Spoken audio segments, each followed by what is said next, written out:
அபிகிட்ட அவங்க ஃப்ரெண்டு லவ்வை ப்ரப்போஸ் பண்ணுறாரு. அதை பார்த்தோன்னே ராகவ் பயங்கர கோவமா எழுந்து அப்படியே வெளியே போகிறாரு. அப்போ அபி சொல்கிறாங்க, இங்கே பாருங்கள், உங்களோட லவ்வை நான் இப்போ ஏற்றுக்கிற நிலமையில இல்லை.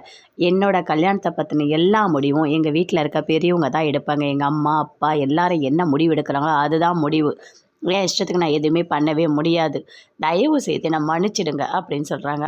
நீங்கள் எதுவும் தப்பாக நினச்சிக்காதீங்கன்னு சொல்லிட்டு அப்படியே வராங்க. அப்போ ராகவ் பார்க்குறாரு.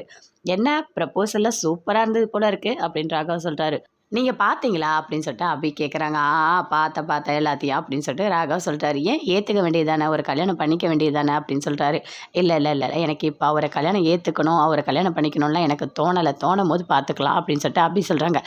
சரி நான் போர்டிங் போகிறேன் அப்படின்னு சொல்லிட்டு அங்கேருந்து போகிறாங்க. அப்படியே ராகு ரொம்ப சந்தோஷமாக வீட்டுக்கு போகிறாரு. அப்பா ஒரு வழியாக அந்த பொண்ணு வந்து அவர் ஏற்றுக்கலை அப்படின்னு சொல்லிட்டு வீட்டுக்கு ரொம்ப சந்தோஷமாக போகிறாரு. வீட்டில் எல்லாருமே சேர்ந்து டைனிங் டேபிளில் சாப்பிட்டுட்டு இருக்காங்க. அப்போது அங்கே ராகவும் இருக்கார்.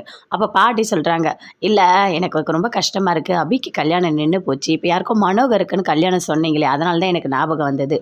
நாம் வந்து விக்னேஷ்னு ஒரு பையனை பார்த்தோம்ல, அபிக்கு சொல்லலான்னு சொல்லிட்டு, இப்போது நம்ம மறுபடியும் சொல்லலாமா அப்படின்னு சொல்லிட்டு பாட்டி கேட்குறாங்க. என்ன ராகவ் அப்படின்னு கேட்குறாங்க. ஏன் எப்போ பார்த்தாலும் கல்யாணம் அந்த டாப்பிக்கை மட்டும்தான் பேசுவீங்களா, உங்களுக்கு வேறு எதுவுமே பேச தெரியாதா அப்படின்னு சொல்லிட்டு ராகவ் பயங்கர கோவமாக சாப்பிட்றத விட்டு அப்படி எழுந்து போகிறாரு. ஐயோ இவனுக்கு என்ன ஆச்சு, எப்போவுமே இவரோட கல்யாணத்தை பற்றி பேசினா தான் டென்ஷன் ஆவார், இப்போ யாருக்கு கல்யாணம்னாலும் டென்ஷன் ஆகிறாரு அப்படின்னு சொல்லிட்டு எல்லாருமே பேசிகிட்டு இருக்காங்க. ஆனால் எதுவுமே சொல்லலை, அப்படியே அமைதியாக இருக்காங்க. வா கோயிலுக்கு போகலாம் அப்படின்னு சொல்லிட்டு அவங்க ஹஸ்பண்ட் கூப்பிட்றாரு. இல்லை நான் வரல, எங்கேயுமே எனக்கு வர பிடிக்கல அப்படின்னு சொல்லிகிட்டே இருக்காங்க. அதுக்குள்ளே பாட்டி பார்க்குறாங்க, கிட்ட வராங்க. இங்கே பாரு நீ கோயிலுக்கு போனால் தான் உனக்கு எல்லாமே நல்லா இருக்கும் அப்படின்னு சொல்கிறாங்க. அதுக்குள்ளே சுந்தரி வராங்க. ஆமாம் கோயிலுக்கு தான் போகணும் அப்படின்னு சொல்லிட்டு, இங்கே பாருமா நீ இப்படி பேசிதான் அவள் எங்கே கூப்பிட்டாலும் வரமாட்றா அப்படின்னு சொல்லிட்டு பயங்கர கோவமாக அனுவோட ஹஸ்பண்ட் திட்டிகிட்ருக்காரு. இங்கே பாரு பாட்டி, நான் சொல்கிறேன் நீ கோயிலுக்கு போயிட்டு வந்தால் உனக்கு மனசுக்கு கொஞ்சம் சந்தோஷமாக இருக்கும் அப்படின்னு பாட்டி சொல்கிறாங்க.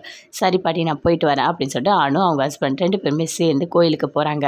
கோயிலுக்கு போனோடனே சரி சாமி கும்பிட்டல, போய் கோயிலை சுற்றி வா அப்படின்னு சொல்கிறாரு. வேண்டாம் நான் எனக்கு கோயிலுக்கு வரதே பிடிக்கல, இதில் கோயிலை வேறு பின்ன சுற்றுறோமா அப்படின்னு சொல்கிறாங்க. எனக்கு நிறைய வேலை இருக்குது போகலாம் வாங்க அப்படின்னு சொல்லிட்டு கூப்பிட்றாங்க. அதுக்குள்ளே அவங்க அம்மா அப்பா எல்லாரையுமே பார்க்குறாங்க. பார்த்துட்டானோ அப்படியே ஓடுறாங்க. அம்மா அப்படின்னு சொல்லிட்டு ஓடி போய் அப்படியே ஹக் பண்ணிக்கிறாங்க. எல்லாருமே பார்க்குறாங்க அப்பா அப்படின்னு சொல்லிட்டு. அப்போ அவங்க ஹஸ்பண்ட் போய் சொல்கிறாரு, ஆமாம் வீட்டுக்கு போகலான்னு சொன்னல, இப்போ போகலாமா அப்படின்னு சொல்லிட்டு. அப்படியே பார்க்குறாங்க, எதுவுமே பேசவே இல்லை. அவங்க அம்மா அப்பா அக்கா எல்லோரும் கூடயும் உட்காந்து பேசிகிட்டு இருக்காங்க. எப்படி இருக்கீங்க, நல்லா இருக்கீங்களா அப்படின்னு சொல்லிட்டு ரொம்ப பாசமாக பேசிட்டு சாப்பாடெலாம் ஊட்டி விட்டுக்கிறாங்க. இதெல்லாம் பார்த்துட்டு அனுவோட ஹஸ்பண்ட் பயங்கரமாக சந்தோஷப்படுறாரு. இவங்கள பார்த்துட்டா போதும் அப்படின்னு சொல்லிட்டு. அபி ஆஃபீஸ்க்கு போகிறாங்க, ராகவும் ஆஃபீஸ் போகிறாங்க. 2 பேருமே சேர்ந்து ஒரே லிஃப்ட்டில் போகிறாங்க. லிஃப்ட்டில் போகும்போது அப்படியே லிஃப்ட்டு பாதியில் நின்றுடுச்சு. ஐயோ என்னங்க இது, பாதியிலே லிஃப்ட்டு நின்றுடுச்சு அப்படின்னு சொல்லிட்டு அபி சொல்கிறாங்க. அதுக்கு ராகவ் சொல்கிறாரு, என்ன ஒரு 5 நிமிஷம் இருந்தால் கரெக்டாக தானாக வந்துடும் அப்படின்னு சொல்லிட்டு. ஐயோ எனக்கு பயமாக இருக்குங்க, மூச்சு முட்டும் போல இருக்குது அப்படின்னு சொல்லிட்டு அபி சொல்கிறாங்க.